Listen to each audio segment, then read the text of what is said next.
My channel. जैसा कि मैंने अपने पिछले 2 वीडियोस में कवर किया है ऑपरेटिंग सिस्टम के इंट्रोडक्शन पार्ट को और ऑपरेटिंग सिस्टम की डिफरेंट फंक्शनैलिटीज़ को, वैसे ही इस वीडियो में मैं कवर करूँगी टाइप्स ऑफ ऑपरेटिंग सिस्टम।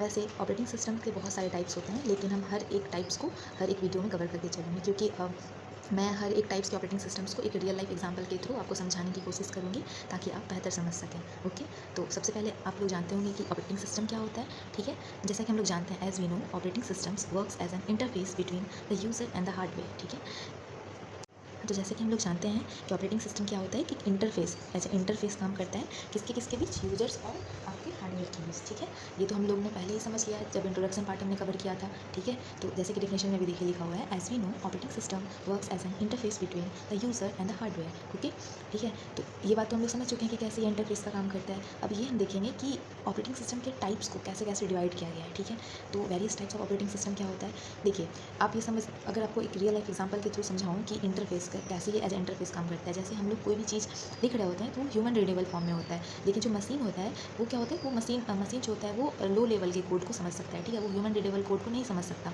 तो बीच में उसको एक ऐसा सिस्टम चाहिए होता है जो कि ह्यूमंस का जो भी लिखा हुआ सिंटैक्स है उसको कन्वर्ट कर सके किसके, मशीन रीडेबल फॉर्म में।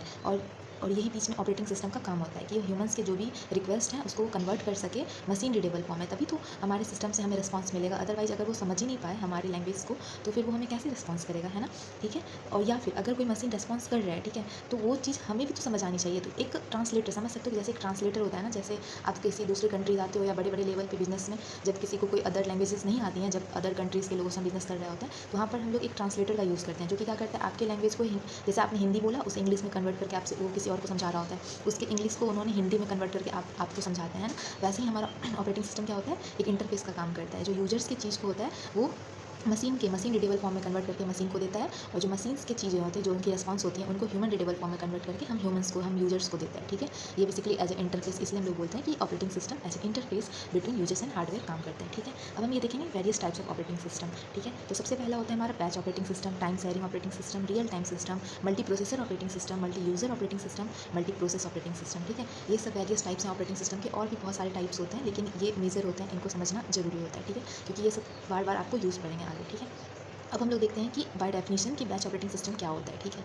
जैसे कि आपको नाम से ही लग रहा होगा, है ना, कि बैच जैसे होता है ना, हमारा भी जब भी स्टूडेंट्स जो होते हैं उनका क्या होता है, एक बैच बनाया जाता है ना। और बैच कैसे लोग का बनता है, जिनकी सिमिलर फंक्शनलिटीज़ हो। अब ऐसा नहीं होता है ना कि जैसे 11th क्लास का कोई बैच बनता है, 12th का बैच बनता है ना। जैसे इंजीनियरिंग में होता है IT ब्रांच का एक बैच बनता है, सिविल ब्रांच का एक बैच बनता है। कभी आपने देखा है कि IT और सिविल को कंबाइन करके एक बैच बना दिया जाता है? नहीं, ऐसा नहीं होता है। क्यों?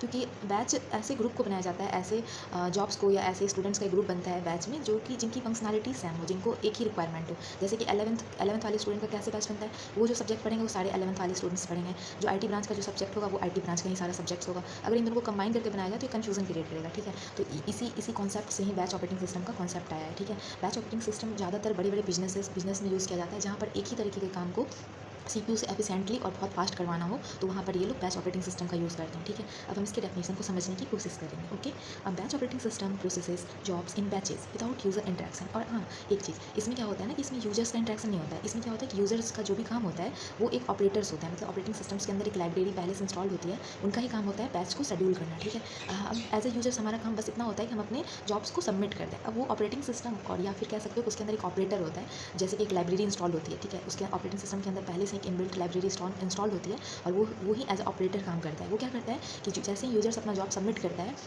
तो ऑपरेटिंग सिस्टम का वो लाइब्रेरी क्या करता है कि उस जॉब्स को ग्रुप करने का काम करता है। ठीक है, कि अगर जो भी जॉब सिमिलर हो उसका एक अलग अलग बैच बना देते हैं। ठीक है, तो इस तरीके से वहाँ पर क्या होता है कि डिफरेंट बैचेज को देखिए विदाउट यूजर इंटरेक्शन, मतलब जैसे ही हमने अपना जॉब सबमिट कर दिया वहाँ से हमारा इंटरेक्शन खत्म है। ठीक है, फिर उसके बाद हम लोग उसमें कुछ भी नहीं कर सकते, उसके बाद सारा काम सिस्टम का होगा। ठीक है, तो ये डेफिनेशन आप ये समझ गए होंगे। ठीक है, क्या करता है, जॉब को प्रोसेस करता है इन बैचेज में आगे समझाऊंगी इसके वर्किंग को कि कैसे ये जॉब्स को प्रोसेस करते हैं बैच के थ्रू। ठीक है, विदाउट यूजर इंटरेक्शन। ठीक है, यहाँ पर यूजर का कोई भी इंटरेक्शन नहीं होता है, बस वो जॉब सबमिट कर सकते हैं, इनपुट दे सकते हैं और बस अपना आउटपुट ले सकते हैं, उसके बीच में उनका कहीं भी कोई भी इंटरेक्शन नहीं होता है। ठीक है, अब देखिए दूसरा, user submits jobs to be processed, मतलब यूजर्स का बस इतना काम होता है कि जो भी उनको जॉब को प्रोसेस करना है उनको सबमिट कर दो। ठीक है, and the system execute them in sequence, और सिस्टम क्या करेगा, उसको एक 1 by 1 सीक्वेंस में एक्सक्यूट करेगा। ठीक है, अब आप देखेंगे हम लोग कि बैच ऑपरेटिंग सिस्टम का एडवांटेज क्या है और डिसएडवांटेज क्या है, ठीक है। सबसे पहले एडवांटेज पार्ट देखते हैं। एडवांटेज होता है कि efficient use of system resources. अब देखिए कि हमने अभी ऊपर आपको समझाया कि बैच कैसे जॉब्स का बनाया जाता है जिसकी फंक्शनलिटी सिमिलर हो, ठीक है। और हम लोग जानते हैं कि सीपीयू क्या करता है, वन बाय वन किसी भी फंक्शंस को, किसी भी जॉब्स को प्रोसेस करता है। तो इस तरीके से सीपीयू की एफिशिएंसी डाउन होती है, ठीक है।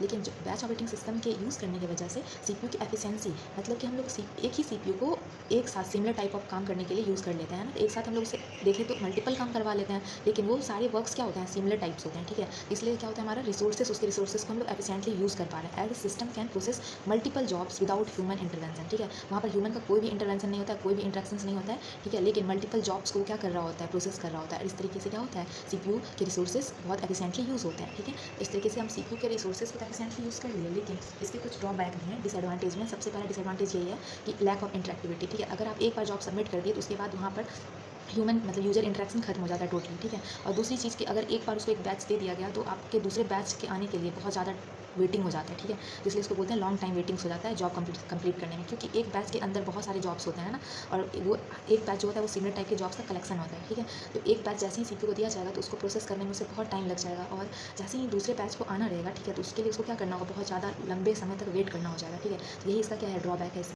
देखिए अब हम लोग एक डायग्राम के थ्रू समझेंगे कि कैसे जॉब्स सबमिट किए जाते हैं और सीपीयू को शेड्यूल किए जाते हैं, ठीक है। ये रहा आपका, देखिए ये यूज़र 1 हुआ, यूज़र 2, यूज़र 3, सब लोग अपने अपने जॉब्स को क्या कर दिए, एज ए यूज़र सबमिट कर दिए, ठीक है, सिस्टम को। और सिस्टम के बीच में एज ए इंटरफेस, हमने आपसे पहले बताया था ना कि operating system as a interface काम करता है यूजर्स और हार्डवेयर के बीच। हार्डवेयर मीन्स यहाँ पर आपका सीपीयू है, ठीक है। देखिए है ना, इससे प्रूफ होता है कि एज ए इंटरफेस काम करता है, ठीक है। अब देखिए सारे यूजर्स ने क्या किया, अपना अपना जॉब शेड्यूल कर दिया, मतलब अपना अपना जॉब दे दिया सिस्टम्स को। अब ये सिस्टम का काम है कि इन सारी जॉब को कैसे कैसे प्रोसेस करना है, ठीक है। तो ऑपरेटिंग सिस्टम्स के ही अंदर एक क्या है, लाइब्रेरी पहले से ही इंस्टॉल है, ठीक है। लाइब्रेरी इंस्टॉल है जिसको हम लोग एज ए ऑपरेटर भी बोलते हैं, ऑपरेटर, ठीक है। और इन्हीं का काम क्या है, अब इन सारी जॉब को एनालाइज करना और ये देखना कि कौन सा जॉब किसके सिमिलर है। जैसे कि इन्होंने क्या किया, एनालाइज किया, तो इन्होंने पाया कि बैच 1 के अंदर वो सारे जॉब जाएंगे जो कि जॉब 1 के सिमिलर है। इन्होंने देखा जॉब 1 और जॉब 3 आपस में सिमिलर है, सिमिलर फंक्शनलिटीज़ है। इन दोनों जॉब्स का एक अलग बैच बना दिया गया, और इन ऑपरेटर ने एनालाइज किया कि जॉब 2 और जॉब 4 का जो है ये सारी फंक्शनलिटी सिमिलर है, इन्होंने इसको बैच 2 प्रोवाइड कर दिया। अब ये बैच 1 बाय 1 सीपीयू को जाएंगे और सीपीयू प्रोसेस करके हमें क्या देगा, आउटपुट रिटर्न करेगा, ठीक है। यहाँ तक समझ गए। अब हम लोग इसके वर्किंग को समझेंगे और फिर इसके रियल लाइफ एग्जांपल से ऑपरेटिंग सिस्टम को बैच ऑपरेटिंग सिस्टम को समझने की कोशिश करेंगे, ओके। अब हम लोग क्या देखेंगे, इसके वर्किंग को देखेंगे, ठीक है। वर्किंग देखिए यहाँ पर जैसे जॉब्स, मतलब कि एक साथ बहुत सारे जॉब्स हैं, ठीक है। इन जॉब्स को क्या किया गया है, शेड्यूल यहाँ पर किया गया है और उसे एक बैच प्रिपेयर किया गया, उस बैच को क्या किया गया, ऑपरेटिंग सिस्टम को दिया गया है, ठीक है। अब ऑपरेटिंग सिस्टम क्या करेगा, इसको प्रोसेस करके एज अ रिटर्न करेगा हमें आउटपुट, ठीक है। देखिए यहाँ क्या लिखा होता है, system put all of the jobs in a Q. आप लोग पढ़े होंगे, अगर डेटा स्ट्रक्चर आपने सब्जेक्ट पढ़ा होगा तो उसमें आपने पढ़ा होगा कि क्यू का काम क्या होता है कि फर्स्ट इन फर्स्ट आउट, मतलब जो सबसे पहले आता है वही एज ए आउटपुट सबसे पहले जाता है, ठीक है। और एक स्टैक भी पढ़ा होगा जो कि जस्ट इसके रिवर्स करता है, ठीक है। वो लीफो प्रिंसिपल पे काम करता है और क्यू आपका क्या होता है, फीफो प्रिंसिपल पे काम करता है, ठीक है। तो ये जो आपका क्यू है, यहाँ पर क्यू को यूज़ किया जाता है। अब जैसे ये जॉब्स पहले आया तो इसकी प्रोसेसिंग पहले होगी, फिर इसका आउटपुट भी पहले जाएगा, ठीक है। On the basis of first come first serve and then execute the jobs 1 by 1, okay. अब देखिए यहाँ पर क्या है, user collect their respective output when all jobs get executed, ठीक है। ऐसा नहीं होगा कि एक जॉब्स अगर कंप्लीट हो गया तो यूजर्स को उसका आउटपुट मिल जाएगा, नहीं।